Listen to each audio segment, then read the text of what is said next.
everybody, to a bonus episode of the Aaron Torres Sports Podcast. I am your host, of course, Aaron Torres. Hope everybody's doing well. Hope everybody is having a great day. Depending on when you are listening to this, it is either Thursday, June 15th, 2023, or Friday, June 16th, 2023. But hope everybody's doing well, having a great day, all that good stuff. So here's the deal for today's show. The last couple weeks have just been, to be blunt, chaotic. Nothing good, nothing bad, just with the travel, schedules have been mixed up, whatever. And so because of it, here was initially the plan. The plan was this week was going to be normal. Monday, Wednesday, Friday, Aaron Torres pod. Well, Monday we had travel issues, didn't record till Tuesday. Then we had the Thursday episode breaking down the SEC schedules. And so today, the Friday episode is just going to be a bonus episode, and it is going to be an interview with one of my favorite people in all of sports, that is Arkansas head coach Eric Musselman. The plan was bring him on, talk about Arkansas and the NBA draft. Next week is the NBA draft. Arkansas could have upwards of 4 players selected in that 2023 NBA draft, including Anthony Black, who could be the first Arkansas Razorback to go in the top 10 since Joe Johnson did it in 2001. So I figured I got Coach Muss on the phone, or on Zoom, I guess you would say, on Thursday afternoon. He was incredibly gracious with his time at a time when he's already doing summer recruiting for 2024 and 2025, when he already has his 2023-2024 team on campus. And so today's episode is just Coach Muss. We're going to talk draft. We're going to talk his experiences in the NBA as a former head coach and assistant coach on draft day, what it means to him to see all his former players at Arkansas, at Nevada, having success in the NBA. So really fun interview with Coach Muss, and that is all for this Friday edition of the Aaron Torres pod. Monday, back to normal. Back to a normal schedule. Monday, Wednesday, Friday, we are going to react to whatever there is to react to in the world of sports. And from then on, it's go time. Football's starting to ramp up. We got some summer recruiting stuff, some interesting guests lined up, all that good stuff. But today, on a Friday, sit back, relax, enjoy. Eric Musselman, the head coach of the Arkansas Razorbacks. Back to the show in a minute. But before we do, I want to welcome back our presenting sponsor, Betfred Sportsbook, and the Betfred Sportsbook app. The NBA playoffs are here, and nobody has you covered quite like Betfred. By now, you know Betfred's story. Started in 1967 in the UK. Over 1,200 shops in the UK. They have since come to the United States and made a major splash. They are not only the presenting sponsor of the Aaron Torres podcast and all things Aaron Torres media, but also the Cincinnati Bengals, the Colorado Rockies, the Denver Broncos. And what I love about Betfred Sportsbook is that nobody takes care of their customers quite like Betfred. You've seen the Betfred Sportsbook suite at Bengals games. It is hopping. We have sent listeners of this show to Denver Broncos VIP tailgates. Betfred bettors have thrown out first pitches at Colorado Rockies games. Again, nobody takes care of you like Betfred Sportsbook does, and here is what they are doing for the NBA playoffs. How about this for a deal? Bet $50 on any game, all playoffs long, get up to $1,111 in free bets. Here's how it works. Download the Betfred Sportsbook app, bet $50 on any game. You automatically get $111 in free bets. But beyond that, here is what else Betfred does for you.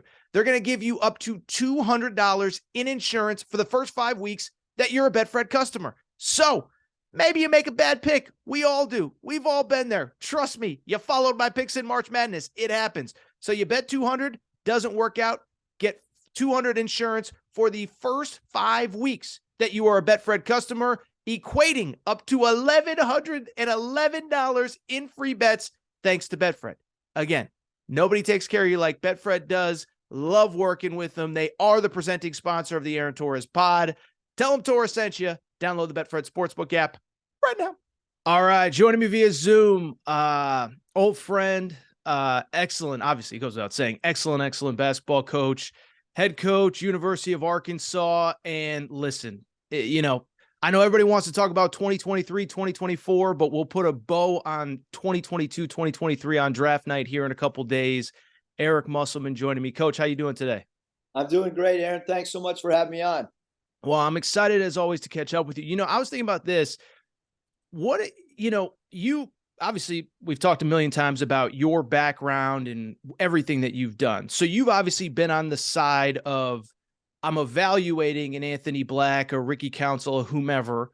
But what is it like for you to just get to sit back and wait? And I'm sure there's some anxiety with you. You have kids. I'm sure it's a lot like waiting to find out if your kid's accepted to this or whatever. What is it like for you as a coach, knowing, what, 4 of your guys, their lives are probably going to be changed next Thursday night? Like, how do you approach it from your seat and your perspective?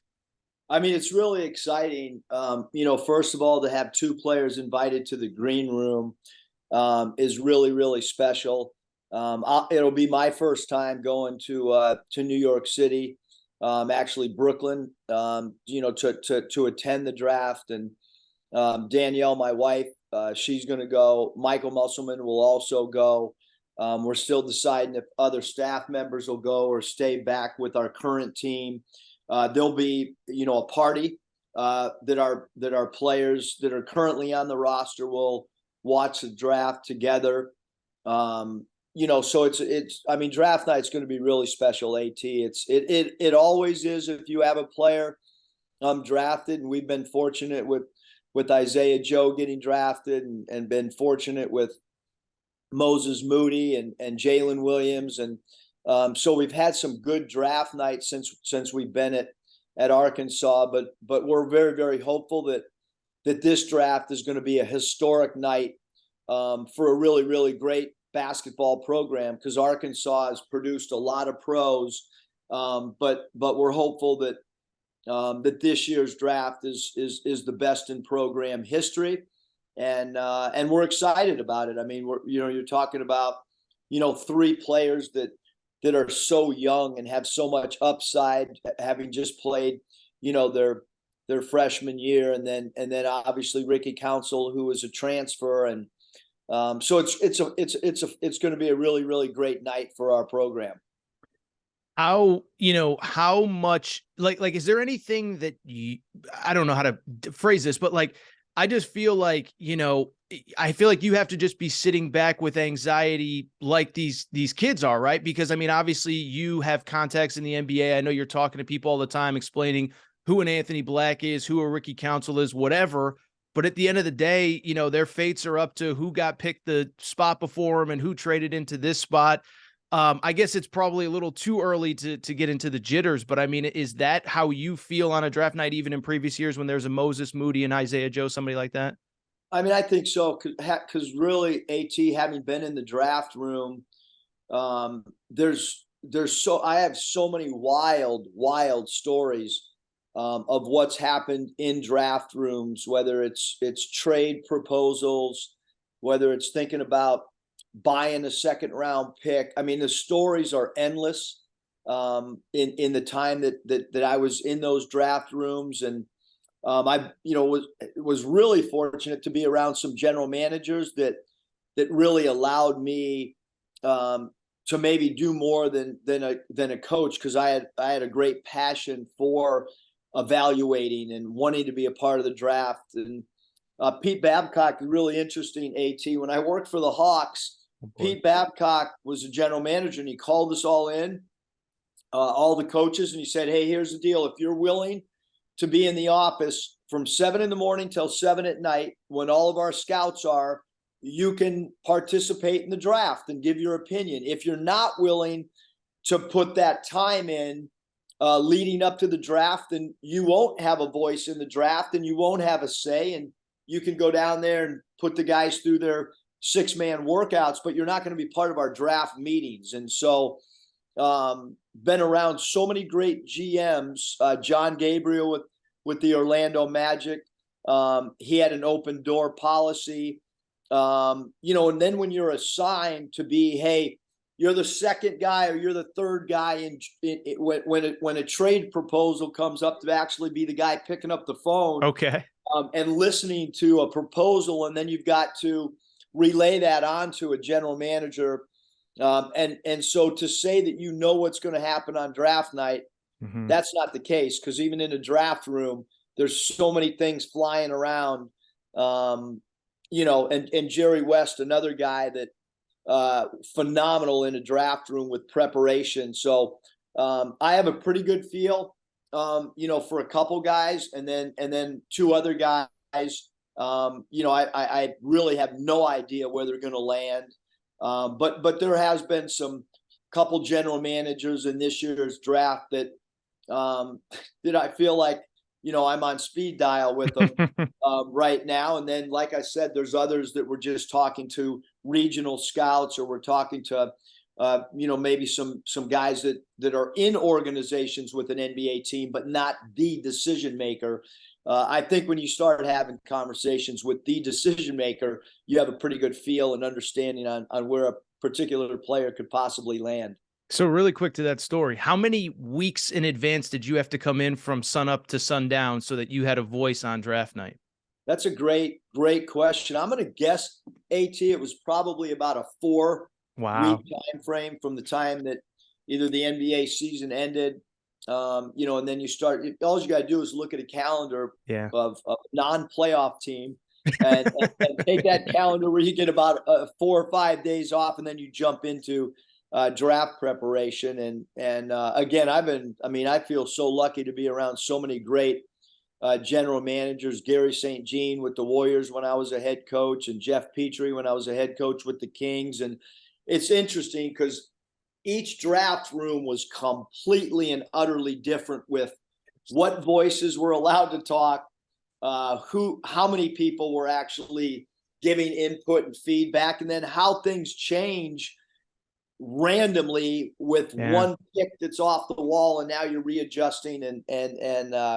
But it's a cool night for fans. It's a cool night for obviously the players that are projected to be in the draft, and their families as well. And like you mentioned, it's going to change a lot of lives for sure from a financial standpoint as well.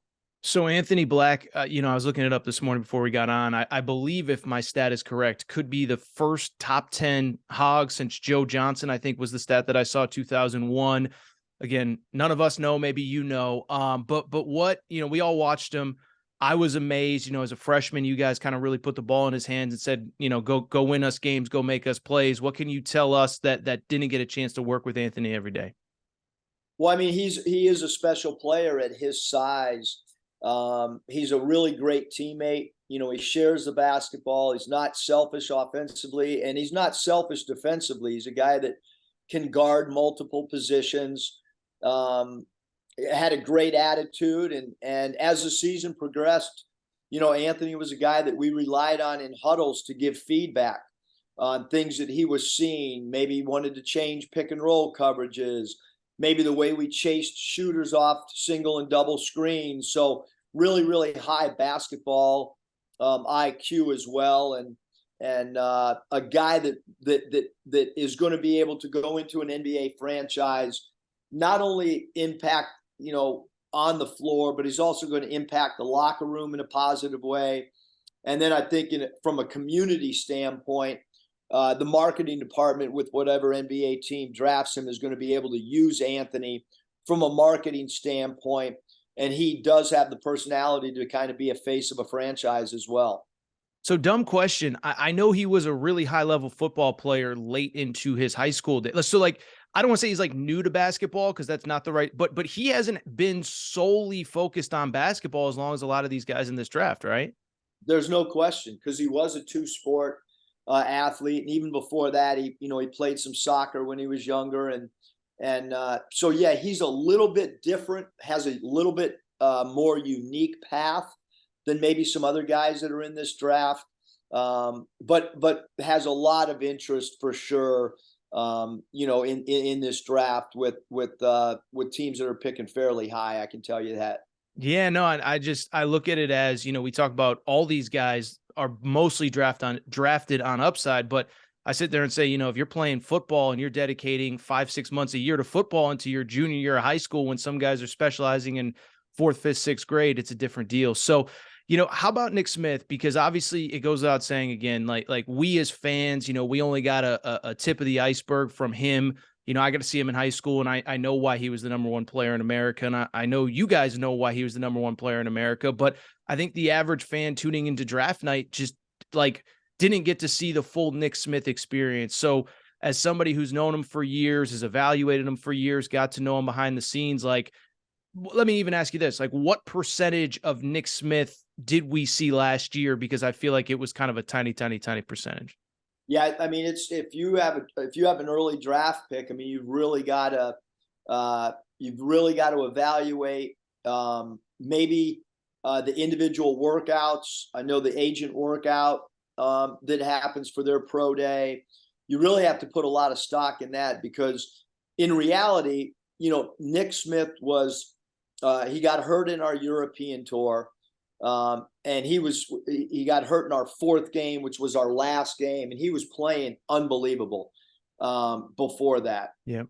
And then the injury just kind of was there, and so I don't think that Arkansas Razorback fans, I don't think that college basketball fans, and I certainly don't think NBA evaluators got to see what they're going to see in the future.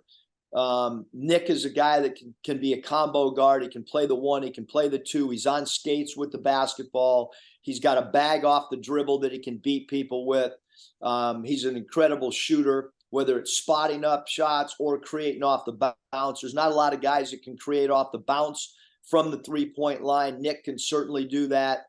I think people did get an opportunity to see that he can really put heat on the basketball defensively and pick up and turn the ball in the backcourt.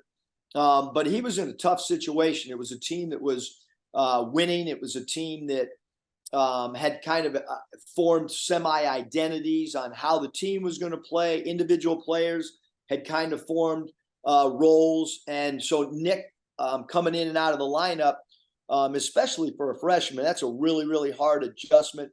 You're talking about an ultimate competitor in practice. NBA teams are going to see that. They're going to see a player that really likes to practice. He loves the game, great competitor, and a guy that I think's got, incredible upside, and is going to be a guy that he's going to surprise a lot of people because of the season that he had dealing with an injury.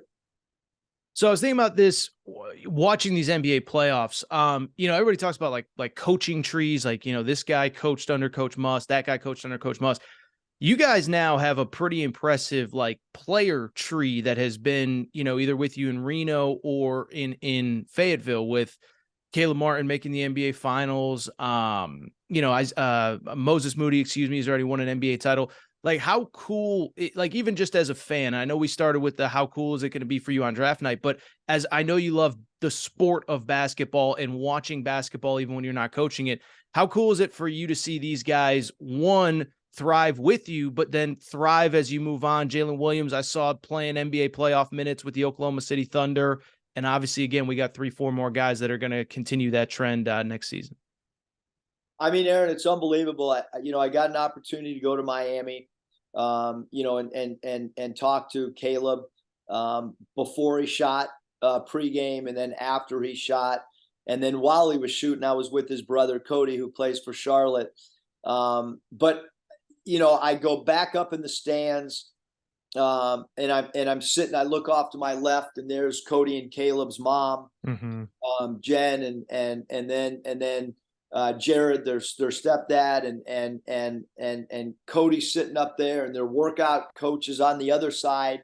So it's really special. I can tell you that there was a playoff game, and I was actually, like, there was tears in my eyes when we were waiting to find out if he was going to be the Eastern Conference MVP. My wife and I, after Miami had beaten Boston, we really truly, she was about to turn the channel, and I said, hold up, like, Caleb's going to get Eastern Conference championship MVP. Like, this is like something that's never happened to me as a college coach, watching a player do that. And then obviously Jimmy Butler was one vote over Caleb. But when you're crying watching an NBA playoff game, really, really cool. And draft night's going to be emotional for me, for sure. Obviously Moses Moody was a lottery pick. And we're hopeful that we have 2 lottery picks this year. So that'll be a first. I've never attended the NBA draft. So I look at, a bunch of things that have happened, experiences in my career, but this will be the first time that I'll be at the draft. So I'm like, I got angst about even just, being there and watching that unfold with a couple of our guys. All right, well, I got a really important question then. You were a trailblazer at the forefront of wearing the polo rather than the suit. Are you gonna suit up for the draft on Thursday night or what? Yes, I am gonna put a suit on Okay. for sure. We actually had a suit fitting at the Musselman house the other night. I was gonna ask. Yeah, I Yeah, can't imagine there's too many just sitting in the closet at this point. there's four Okay. AT, and my wife. It was all her. So whatever I wear that night is strict. I mean, I can't even evaluate a suit that I would put on. So I just kind of let her and my daughter, gave me the thumbs up or thumbs down, and then we found one that was pretty basic and pretty simple. I was gonna ask if listen respectfully, if you showed up in the polo, I mean, I know you got to always have that hog polo on, but this might be the night to suit up. All right, last question. I'll let you run. I know the kids just got to campus. I know, but there's gonna be a lot of Arkansas fans that just want a little taste. I know we can't get too in depth. I don't even know if you've started working them out yet, if you've had a chance to even be in the gym with them yet. But obviously, listen, we all follow the portal and obviously the high school stuff, and we know the talent that is going to be in that building, that is in the building now, and obviously the fans will see on the floor. So again, know it's early, roles are everybody's figuring their thing out, but like give us just a little taste of 2023, 2024. Well, I mean, we right now our guys are working hard. We're allowed to go 4 hours a week, so we've been in the gym with them for sure. Roles and all that type of stuff have not been defined, and they won't, until probably late September. But we have good length, we have good athleticism. We're going to be able to have the flexibility to play small ball. I also think we can put a big lineup out there at times. So we're really excited. It's probably the best conditioned team that I've had coming in. We ran the mile, and we had, I think, 8 guys pass the mile, which we've never done in the first time we've done that. That's usually been something that takes 3 to 4 weeks, sometimes 5 weeks. This year's team, everybody for sure will pass that mile within the second or third time go round. So really well conditioned, and then people will ask, well, why would you do a mile test? That's not what happens in basketball, and it's pretty simple. It's also a little bit of a mental and you got to fight through and push through, and we've done some other stuff on like boxing, and just from a conditioning standpoint where the guys can have some fun and get outside the realm of just being on a basketball floor and things like that. Also, I think they really help from a chemistry standpoint. Obviously, we don't have much continuity with the roster, with the 4 guys that have elected to go to the NBA, and then obviously Kamani Johnson, who graduated. So we're trying to build chemistry. We're trying to build cohesiveness, but it's a really, really fun group to be around. We had a party at my house, and from a chemistry standpoint, I think we're a little bit ahead. We're also not quite as young as we were, so I do think that we have a little bit of we're able to add stuff quickly because of the veterans that we have on this year's upcoming team. Coach Musselman, Eric Musselman, head coach, University of Arkansas. One, I appreciate the time. 2, we'll be watching on Thursday night. 4 Hogs could potentially be drafted, and obviously, I think most of us think at least 2 in the first round. And as I said, I think Anthony Black, first top 10 pick potentially since 2001. So, Coach, man, I know you're busy. Like you said, guys are on campus. Things are ramping back up. But appreciate the time, and enjoy the trip up to New York. And listen, good luck with the suit. I don't know if the neck's going to get all itchy and all that stuff, but we appreciate the time. We'll talk soon. No, thanks, AT. We're looking forward to the draft, and we'll be looking forward to going to Las Vegas and following these guys as well once they get with their NBA parent team. So we got a lot of fun things coming up, and we're going to keep trying to get better with our own guys. Appreciate you having me on, Aaron.